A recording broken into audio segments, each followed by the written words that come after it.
Welcome to Dead Man Talking. Tonight's story is a cold-blooded addition to our ever-increasing collection of Michael G. Lockhart stories. As ever, please do let me know what you thought down below in the comments box. Please do like and share. It really does help build the channel and our community further. Why not hashtag TeamFEAR and DMT's Cryptid crew. And so, with that aside, let's get into tonight's story, entitled A Reptilian Perspective. Let's get straight into that. Perspective is reality for the perceiver. Or is reality simply that we perceive through our five senses? What happens to those who perceive things that are just beyond the periphery of their physical senses? What does one do if he finds himself alone in reality, the only one to perceive a lurking threat? I was getting desperate. The alien lizard people invasion was in full swing. They moved among us in disguise, and very few humans could detect them. Fortunately, I could see through their disguises, especially when they touched their noses to adjust their masks. I'm not really sure how that technology worked, but when they touched their faces, especially near their noses, I could see through their disguises for a moment. I knew that they were here to prey upon humans. To them, we are nothing but meat. I suppose I should explain why I have this ability. I am from a wealthy family, and my father was what, in the Washington, D.C. area, they called a Beltway bandit. These were government contractors, especially military contractors. My parents were older when I came along. Dad was 63 and Mum was 40. I had everything growing up, yet most called me troubled. I was part of the early generation medication kids who grew up with the drugs to help us focus and remain attentive. ADHD was the latest excuse for bad behavior. When I was a kid, I was certainly capable of that. I acted out often and violently. I was preparing for what would come. My parents took me to the doctors and counselors of every description, until by the time I was 10 years old, the medicine cabinet in my bathroom remained consistently full. They even dragged me to church twice a week, but nothing could change what I saw, what I knew. The medications worked against my knowledge for a while. They made me feel sluggish. Then I'd quit taking them and return to my rambunctious ways. No school would keep me for long, no matter how much my parents had spent. And so I had private tutors, and of course, my well-educated parents to provide my education. I was their heir to a small fortune and a prestigious family name, and so my parents remained desperate to get me on track, all the while pretending nothing was wrong with me.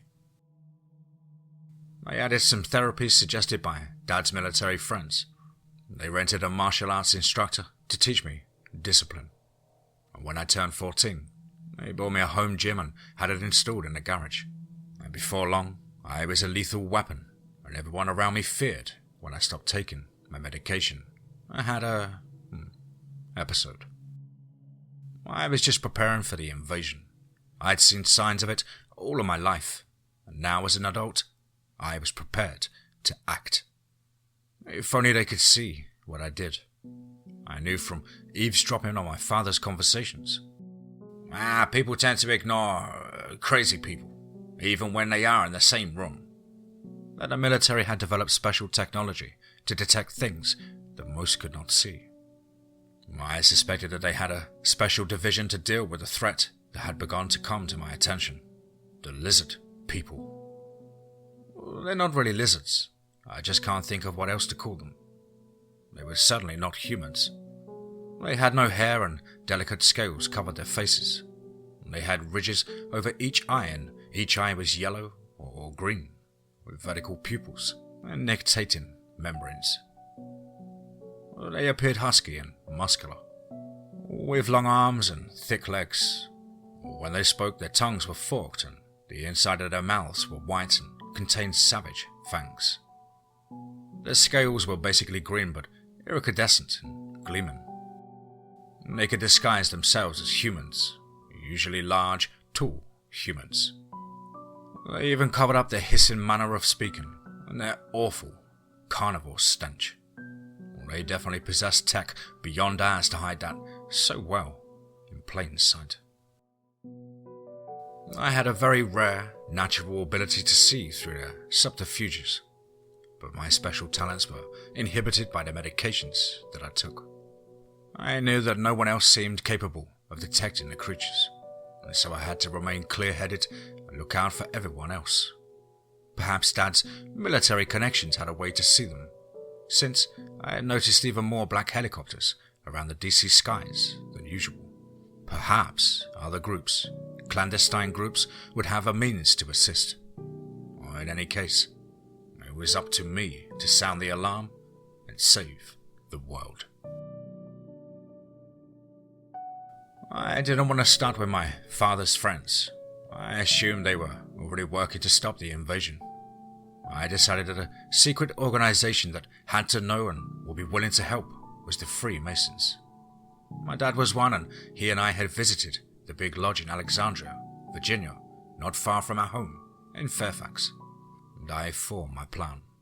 I had to make a scene to gather attention and alert not only the Freemasons, but the local authorities and police and public. I would need weapons and protection. There was a store across from the lodge that sold specialty items. I could get what I needed from them, then enlist the Freemasons and the Black Helicopter Unit to aid me. I took my mother in to drive me down to Alexandria to spend the afternoon. She thought I was medicated and readily agreed. I knew that my birth had taken a toll on her health and vitality. To give birth to such a special man, I must have drained her. She took the opportunities when I was behaving the way she and the therapist thought that I should, to let me wander through society in hopes that I'd learn normal behaviors. Poor Mom. I didn't want to deceive her, but I had to save her and my dad, along with the rest of the planet, from these monstrous invaders. I went to the store window and peered in to see if they had what I needed. I knew that firearms wouldn't do. The aliens had technology and that protected them. I needed cold steel. And they did. I found a loose piece of concrete curbing. People were always running over the curbs at intersections. I used it to break the window of the store and take 2 items from on display. A horned helmet, like a fantasy Viking, and a bast hilted sword, like they carried at the Scottish Games events I'd attended in the area. I was too hot for further armor, but the helmet and hand protection I would do perfectly. All I had to do now was spot and kill a lizard person. Once they were down, their disguises would fail, and everyone else would see. I took up position near the lodge entrance and looked around. Out over the harbour, I saw 2 black helicopters. I had allies. I raised a sword in salute to my valiant comrades and called out to the Freemasons, who were surely arrayed just inside the doorway. "To me! Rally to me! We must stop the invaders and take back our planet!" I frantically searched among the passer-by, but there were no lizard people. Perhaps they knew to avoid the lodge.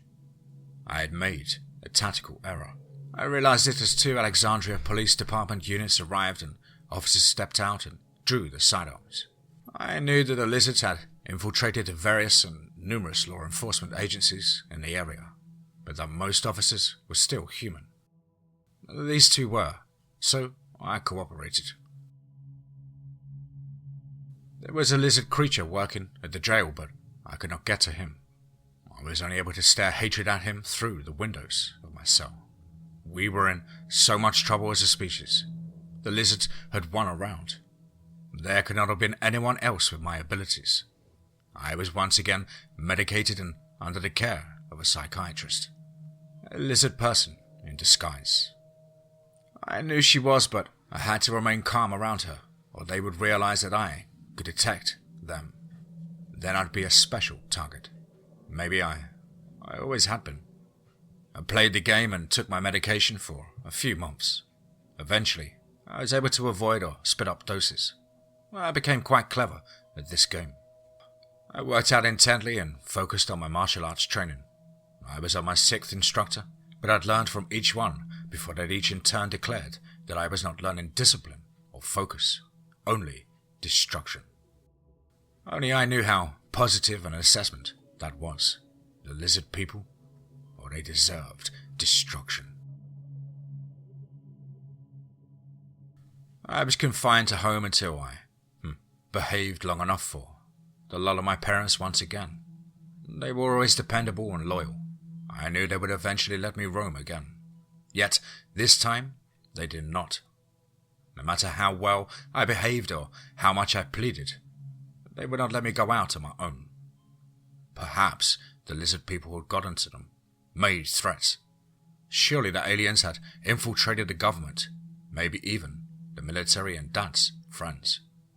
Perhaps Dad was unsure of who was whom. I could offer to detect the lizards for him, but Dad had become distant to me as I entered my late teens and early 20s. Or likely he wanted to protect me, but I was the one who needed to save him and everyone else. I used the time to develop a new tactical plan. Perhaps I didn't need to slay a lizard. Perhaps I could simply kill their disguise mechanisms.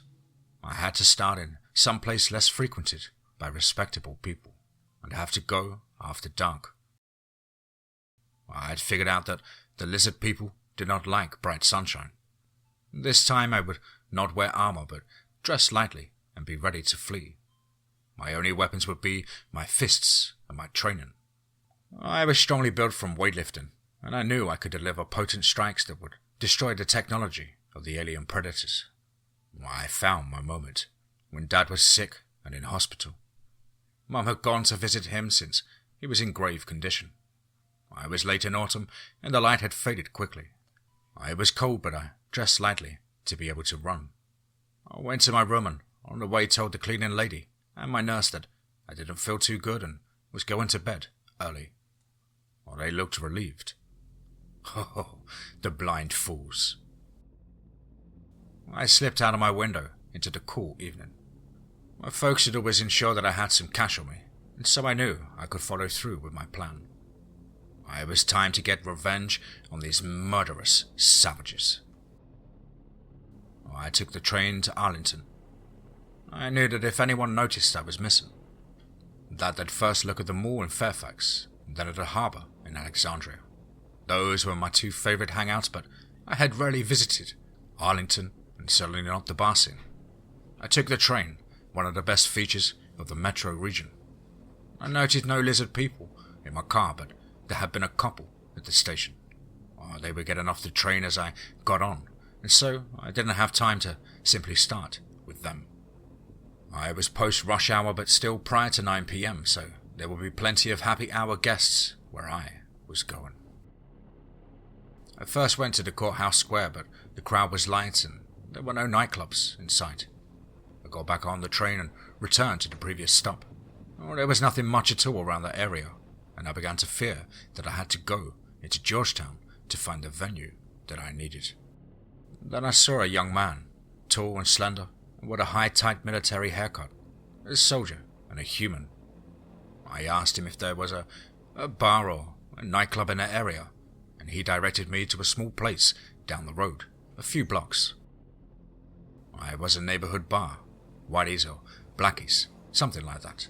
It didn't matter because when I arrived, I was busy. Perfect. I set up my hunting stand near a group that was playing darts and drinking heavily. I glowered at the patrons around me and looked intently for a lizard to slip his or her disguise. A big fella in a group playing darts stood up to take his turn. He was suddenly large enough, and there, just after his second toss, he scratched his nose, and for a moment I could see that he was indeed an alien lizard man. He threw his dart and the electronic panel flashed to indicate he'd hit his target. That's when I stepped up and hit my own target, his nose. When I stepped up, He looked confused. My face was full of fury and I struck before he understood what was happening. He reacted quickly and his friends all leapt up to help him, but I ran. I ran quickly because I knew that they would not chase me. I destroyed his disguise. They would see what he truly was, and this would be my initial triumph. I had finally won a battle and struck a blow for humanity. I ran for a full block before I paused to look back at the entrance. I saw that a few people had emerged from the bar, and they were looking in my direction. For the man who had just saved them, one of the bigger men, likely another lizard man still in disguise, yelled towards me. I didn't hear what he said, nor did I care. I had to unveil more of these creatures. I had to get to the train station and head into Georgetown. I definitely caused a stir there when others could finally see what I saw. I made it to the metro entrance, but I saw that a couple of the males, lizard men, they had followed me. I was about to run down the stairway to board the train when an Arlington Police Department unit pulled up to the curb. 2 officers exited and told me to stop. I did as they told me. One of them, the driver, was a large, older man. I wasn't sure what he was, so I bided my time and remained silent. If I exposed an officer as a lizard, I would definitely get the attention I needed to expose them and save the world. The human officers would never stand for it. I waited in the back of the car, handcuffed and, for the moment, defenseless. I saw the officers speak to the 2 men and they were clearly talking about me. I recognized one as the lizard man I'd struck. Oh no, I thought. Well, he was able to repair his disguise and likely just killed all of the witnesses at the bar. The older officer instructed the young, slightly built officer to call for another unit to transport me to jail, while they interviewed the witnesses at the bar.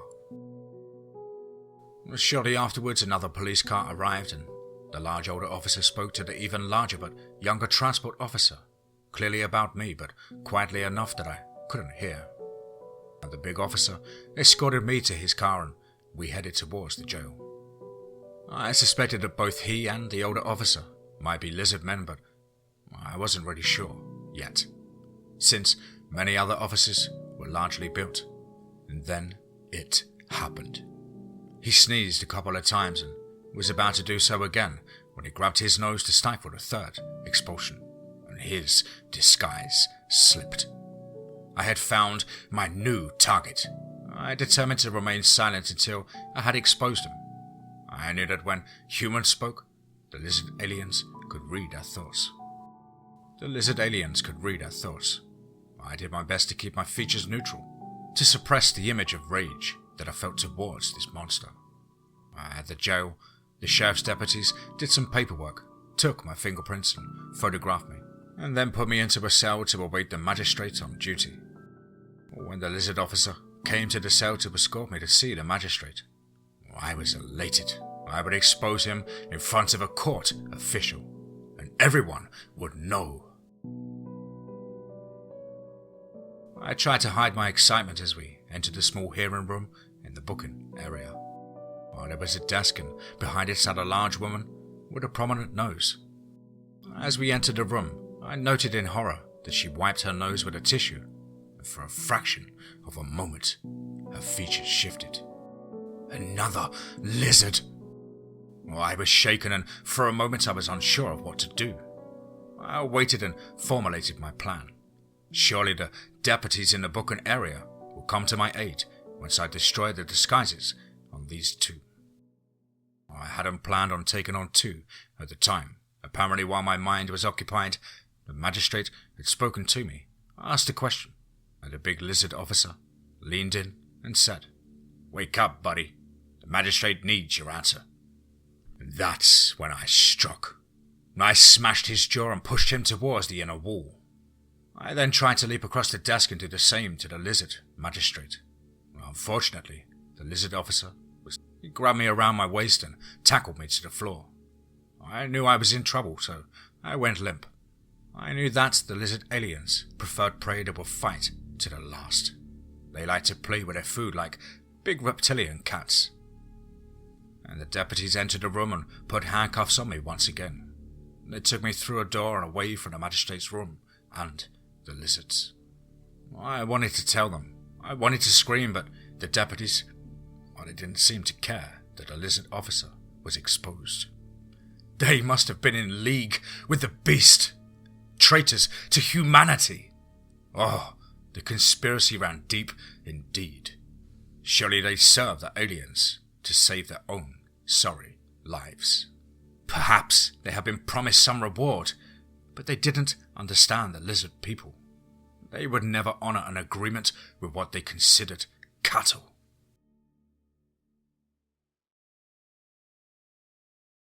The deputies put me in an open area and removed the handcuffs. They told me to remain in the area and pointed out a phone in case I wanted to make a call for someone to come and bail me out of jail. I just sat and stared. I was likely a trap to catch my poor parents, poor sick dad and worried mum. I sat quietly and contemplated my next move. Then the hairs on the back of my neck rose, and I had that sickening feeling of a monster creeping up on its prey. A feeling emanating from behind me. I noticed a fat, dark-complected man sitting in the chair behind me and off to one side. I didn't have to see his disguise slip. I knew what he was. My anger rose up, and I stood, turned, and punched him hard in the forehead. His disguise shattered, and I ran in triumph into one of the open cells along the back wall. I had let the deputies handle their body. The two deputies arose and approached the seated area. The fat man wailed that I'd hit him, and neither deputy saw the danger as they walked past him and towards me. This was bad. The entire force of both departments were working with the lizard aliens. They simply closed the cell door and ensured that the lock was engaged. And then one of them called over the intake nurse, and the other made a phone call. I was left to my own devices. I paced for a while. I sat on the bare metal bunk. I stood at the door. I squatted in front of the door. I glared hatred at everyone that I saw. Traitors, every single one. My plan had once again failed. I should definitely have spoken with Dad's friends or the Freemasons. Enlisted some trusted allies before I enacted my plan. I was learning the hard way. Eventually, another burly deputy, a sergeant by the stripes on his sleeves, came in and looked through the windows at me. He spoke to the deputies and then took a seat at a computer and began to type. At first, he reminded me of a bear, but then sure enough, he rubbed his nose for a moment. And there was the telltale iridescent sheen to his features just for a flash. Two of the deputies left the area and took an elevator somewhere. Only the sergeant and a female deputy remained. This was my last chance to prove what these things were. While I was glaring at the monster aliens, I noted that there were cameras all over the area. Perhaps someone in the organization was still loyal to our species. I tapped on the window, and the sergeant looked up at me. He approached and asked what I wanted. I told him that I wanted to call my family and this cell had no phone. He opened the door and stepped back out of reach. He told me to walk to the cell at the end of the row since it had a phone. He started to tell me how to dial out when I swung. I hit his mouth, but he saw it coming at the last second and rolled back. I was already prepared and had turned to run when I felt his fist clip my left jaw. I saw sparks for a moment, but then I ran, only to realize that I was in jail. I had nowhere to go. I reached the wall between the cells and the big sergeant, while he was on top of me. He pushed me up against the wall as I shook in terror. His talons were exposed. The razor-sharp claws paused to strike and slice me to ribbons. I broke out in a cold sweat. The female deputy had arrived to help, but as I remained limp, the big lizard bear simply placed me in a solid hold. At about that time, the female deputy sprayed us both with pepper spray. It stung, but I think most of it hit the lizard, Sergeant. He dragged me over to the cell where he'd been taking me and pushed me onto the mattress of the metal bunk. He had my arm locked out straight and twisted so that I was helpless. I looked at the cell walls and they faded away, and I saw, approaching, an army of lizard aliens, slithering and flexing their talons. Everything was a blur for a while, and the next thing I knew, I was in a different cell. This one had only a hole in the floor for a toilet and a mattress. Not even a blanket. I used the hole to urinate and then took up a stance by the big window in the metal door. It was dark in that area, the way lizards like it. I remained alert until I could see that sunlight had begun to appear through the windows of the other cells that lined the block. During the night, the deputy and the nurse on duty had watched me closely. They had left a cup of water on the fold-down slot of my door. Shortly, the lights came on, and a new crew came in and took over from the night shift. A nice doctor with a thick accent of some kind. He spoke to me. He asked if I was on any medications and whether I was under treatment. I remained silent. I would wait for the video and simple word of mouth to spread the word. Maybe my plan had worked after all. I was once again on the hunt, in my stand, waiting for the enemy to reveal itself. Several minutes after the doctor left, the new nurse came over to see me. The new deputy loomed behind her and warned her not to get too close to the slot. By now, I could tell which of the staff members were lizards, even if they did not touch their faces. But something had changed. My powers had grown. She spoke, and I stared, and I said nothing. She tried again and again, but I stared. This was no new game for me. She leaned down to the slot. Perhaps she thought I hadn't heard her, or maybe she wanted to sniff me before she attempted to feast on my flesh. "Honey, you need to eat some breakfast and take your medicine. I will make you sick if you don't eat." And I saw through her smile. I saw her fangs, her vertically slit pupils. She was trying to trick me. I reached through the slot and grabbed her collar and pulled her towards my fist of vengeance. Then I stepped back and put up my hands in surrender. Later that morning, the deputies took me back to the magistrate's office. There was a man on duty, a slight, elderly fellow. He spoke directly and atonally at me. He was clearly human, and likely a forlorn prisoner of the lizard aliens. And then the deputies walked me through a sally port and into the magistrate's lobby, where my dad's attorney and my mum's driver waited. I was soon drugged and rendered impotent. Once again, dragged before doctors and therapists and preachers. I watched TV at every opportunity, hoping for the news of a human uprising. None came, and I began to despair. Between the lack of news and the medications, I became despondent.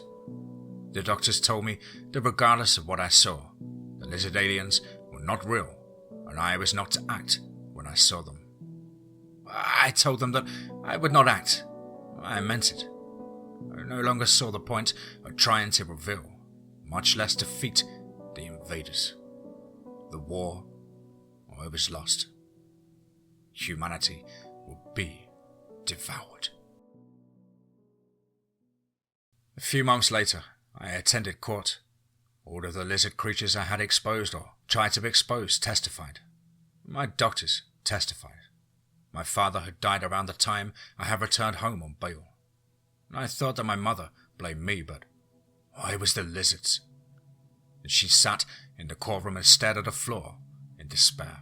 If only she knew what I had done, she'd have died from the fright. When I was called, I told the truth. It was all I had left. My family attorney asked me about my medications, and I, glassy-eyed and nearly drooling, told him that I had been taking them. I had taken them before the trial. I told him and the courtroom that I believed that the lizard aliens were real and a clear and present danger to humanity. I also told him that I intended to follow my doctor's instructions and avoid acting on what I knew. I was a bench trial when the judge sentenced me to 3 months in Central State for evaluation and treatment. Central State Mental Detention Facility was for dangerously insane people with violent tendencies. The conspiracy continued. I knew I would have to go there and that they would try to recruit me or kill me. I thought I had given up, but this was the first time the state had taken control of me. My father's influence had saved me several times before, but not this time. The stakes were much higher. Perhaps others at Central State also had the power to see the lizard people. Perhaps I could find allies, enlist their aid. Perhaps the war was not over after all.